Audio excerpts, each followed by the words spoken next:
El último café de Telediario Federal, este segmento que nos tomamos para relajarnos un poco, no por los temas, sí por dar una visión un poco más amplia, por intercambiar algunas ideas, no ir con el ritmo de la información, y tiene que ver justamente con lo ocurrido el fin de semana, una nueva marcha contra las políticas de gobierno, una vez más con una convocatoria amplia en cuanto a las consignas, pero también se volvió a repetir en distintos escenarios. Vemos por ejemplo Rosario, pero en Córdoba por ejemplo con la figura de Patricia Bullrich como una de las referentes de la oposición. Bueno, Mercedes, esta situación que se ha dado una vez más, decíamos, en algunos lugares ha mantenido la convocatoria en cuanto a gente, sí, en otras un poco más, en otras se ha diluido un poco. Vamos a analizarlas un poco, estas manifestaciones que se han dado en distintos puntos del país. Ya perdí la cuenta, pero es la octava o la novena manifestación que se realiza en este año. Sí, fue creciendo. Más o menos, sí. Lo que pasa es que como son consignas tan variadas, por ahí uno se le mezcla, ¿no? Porque, claro, a ver, ¿Vicentín tiene que ver con esta marcha o era distinta? La convocatoria era absolutamente distinta. Lo de defensa de la justicia, como se la determinó, parece ser un poco más similar a esta convocatoria.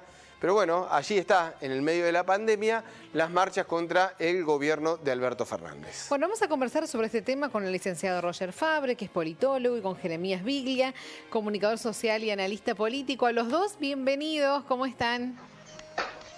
Muy buenos días. Ahí lo tenemos. Buen día, Mercedes, Mariano, Jere. Lo tenemos a Roger. Bueno, chicos, como para antes de meternos en este tema, que era la invitación, y disculpen, no se lo habíamos anticipado, pero fue una imagen muy fuerte, la de Alberto Fernández con Evo Morales allí en Bolivia, porque esto también tiene que ver con la política y para la interna, la política interna, ¿no? Que genera por ahí algunas contrariedades por parte de las reacciones de Alberto Fernández con este tema. Sí, recién estaba viendo las imágenes. Primero, buen día, gracias por la invitación. A ver, ahí está. Dale, Roger. ¿Se escucha? Sí, Roger. Sí, dale. Ah, perfecto. Sí, me parece que llama más la atención que sea Alberto Fernández quien esté en esta situación, porque lo hemos analizado en otras oportunidades y ha sido más pragmático en cuanto a mostrarse con dirigentes políticos de otros países para no quedar posicionado en una sola línea. Quizás que hubiera llamado menos la atención si quien estaba en esa situación era la vicepresidenta, ¿no? Que lo ha hecho durante muchos años y con un posicionamiento ideológico mucho más marcado y mucho más estable a lo largo del tiempo. Yo coincido, Roger, pero hay dos figuras que Alberto Fernández la ha marcado y sostenido hasta en campaña, incluso con alguna situación complicada desde lo interno del Frente Todos. Una es Evo y la otra es Lula. Bien. Esas dos figuras como que las apoyó constantemente, ha estado muy cercano a ellos, ¿no? Sí, bueno, digamos, va en sintonía con una coherencia que tiene el espacio político que hoy por hoy representa el presidente, y también entendiendo que el presidente en el interior de su esquema político tiene intereses muy distintos, pero la mayoría de esos intereses van en sintonía con esa forma de hacer política, con ese pensamiento y fundamentalmente con esa ideología.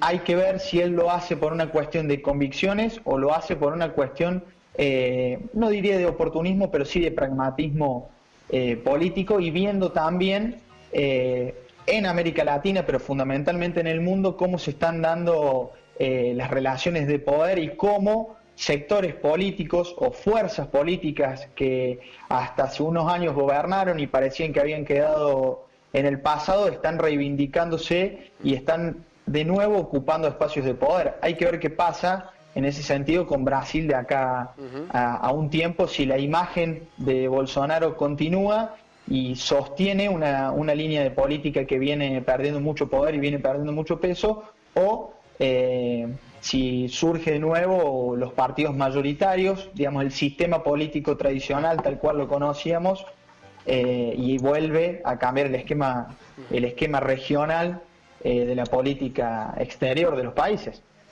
Jeremías, ¿vos querías acotar también algo con respecto a ese tema? Sí, primero recién uno veía las imágenes en vivos y la verdad que son sumamente impactantes. Creo que hay un dato que no podemos desconocer, directamente vinculado a lo que establece el marco jurídico internacional, ¿no? El expresidente de Bolivia llega en carácter de refugiado político, en donde claramente el riesgo de su vida, su integridad, estaba puesto en riesgo, vale la redundancia. Aún así, creo que hay que tener muy en claro que para la Argentina, Bolivia no podemos desconocer los intereses que representa para nuestra política exterior y para la cuestión del aspecto geopolítico, ¿no? Desde un primer momento, cuando Alberto Fernández asume su mandato, podíamos pensar que era un presidente que se encontraba sitiado no solamente en la República Argentina, sino también que estaba rodeado en lo que hacía el Cono Sur. Y desde un primer momento se intentó establecer como una alianza estratégica o que representara un aire democratizador con López Obrador en México, que por cuestiones de ubicación y distancias representaban enormes dificultades para que ese sea el elemento que reconfigurara esta nueva oleada. Aún así, por eso creo que de ahí el interés estuvo muy fuertemente marcado primero en el repudio al golpe de Estado en Bolivia, después también a su vez en recibir el carácter de refugiado al expresidente, y por supuesto que en este contexto también apostar a lo que fue un proceso democrático que vuelve a colocar al MAS como partido de poder, sobre todo teniendo en cuenta que somos uno de los principales países en cuanto a destinos de gas de Bolivia, que por eso digo que en términos de intereses, no solamente una cuestión de ideología, eso también termina siendo un aspecto que puede refortalecer al frente de todos en cuanto a lo que hace a la reconfiguración del escenario geopolítico de Latinoamérica, sobre todo pensando en una nueva administración norteamericana, que bueno, seguramente la estrategia de Alberto Fernández, esto es una opinión mía, no creo que esté tan claro ahora en este momento, pero sea su intención presentarse como el elemento articulador para esta oleada democratizante en Sudamérica o en Latinoamérica, ¿no? Porque tenemos que pensar que por un lado tenemos a Bolsonaro, por el otro lado tenemos a un Piñera en debacle, y por supuesto que los demás países, si bien la amenaza de Venezuela es más que clara, termina siendo Alberto Fernández que podría representar ese elemento por la importancia que tiene Argentina para la región. No queríamos dejar pasar por alto esta imagen muy, pero muy fuerte de lo simbólico que se dio en esta mañana. Pero bueno, la invitación fue para charlar sobre esta nueva marcha, Roger. ¿Qué análisis se hace? Esta convocatoria muy amplia en cuanto a las consignas y con la presencia una vez más de algunos dirigentes, ¿no?, que intentan posicionarse dentro de la oposición. Sí, así es. Es la 9ª marcha en lo que va del año, que eso, bueno, realmente es un dato muy importante y prácticamente inédito en los últimos años.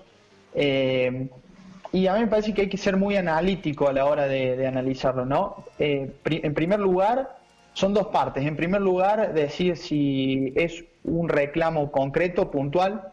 A mi entender no, es una serie de reclamos que en algunas de las manifestaciones se prioriza más uno que otro, pero es una serie de manifestaciones a la forma y las políticas que ejerce el gobierno del presidente Alberto Fernández. Eso por un lado, y por el otro lado, y acá me parece que está el eje de la cuestión, es quién promueve estas manifestaciones y qué objetivos tiene, ¿no? Y digo quién promueve porque claro está que participa la sociedad civil, participan dirigentes políticos, pero fundamentalmente hay un interés de algunos dirigentes, y en esto podemos explicarlo en tres partes, ¿no? El rol más importante es quienes ocupan cargos de la oposición, y hablo de Juntos por el Cambio. Veíamos a Patricia Bullrich, que visitó la provincia de Córdoba. Entonces tenemos un Juntos por el Cambio con una postura más dura, salvo quienes tienen funciones de gobierno, que es entendible que así sea. Por otro lado, medios de comunicación y periodistas que a su vez también militan este tipo de actividades, y lo hemos visto este último tiempo.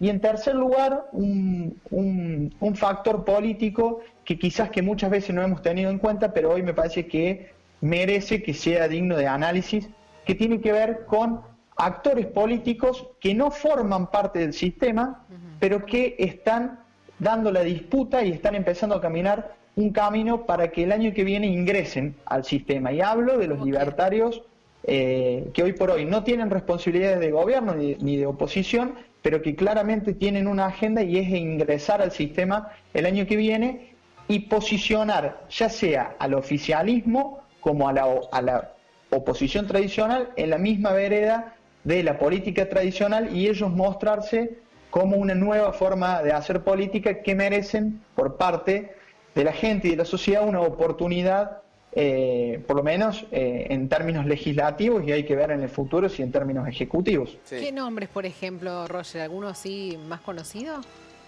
Y los hemos ido conociendo más este último tiempo. El caso de Esper, que ya se presentó en una candidatura presidencial, el caso de Milei. Ellos, digamos, lo que buscan es posicionar...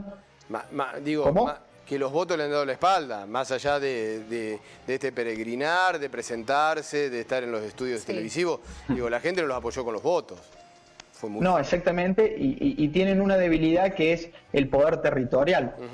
Que hablar. Pero creo que buscan dar una disputa, por lo menos en términos ideológicos y en términos políticos, de posicionar a los dos extremos de la grieta del mismo lado y ellos mostrarse como una oportunidad, y me parece que son actores muy importantes en este tipo de manifestaciones porque se manifiestan, porque participan y porque además muestran una unidad que, por ejemplo, en el caso Juntos por el Cambio uno no la puede observar. Sí, yo no coincido. Me parece que la situación, la importancia dentro del eje político argentino me parece que es mucho más mediática que lo que tiene el peso específico en sí.